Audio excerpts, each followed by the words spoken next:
in mushaaraadka ay qaataan siyaasiyiinta ee tirada badan anuguba aan ugu horeeye in qayb ka midana laga jaro ciidanka xoogga dalka Soomaaliyeed loo leexiyo sababtoo ah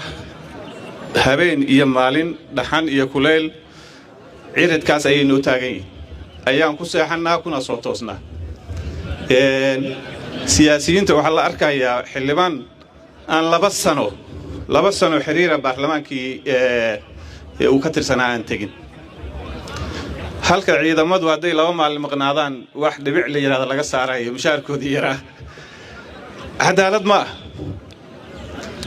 waa ka mushaar badan yahay waa ka fasax badan yahay marka in cadaaladda loo soo laabto wasaaradda maaliyadda ay arinta ka hawlgasho qayb ka mid ah mushaaraadka siyaasiyiinta ee tirada badan in loo leexiyo ciidamada xoogga dalka Soomaaliyeed oo mushaarkooda loogu daro logistica loogu daro oo nolosha hadda ay ku nool yihiin nolol ka duwan la geliyo ilaahay duuyaado waajibaadkooda waa guteen maanta Muqdisho macquul ma ka tahay in hub waaweyn inta laga soo dago gudaha magaalada lagu haysto ciidanka xoogga dalka Soomaaliyeed aysan waxba ka qaban karin maanta levelkaas waa laga gudbay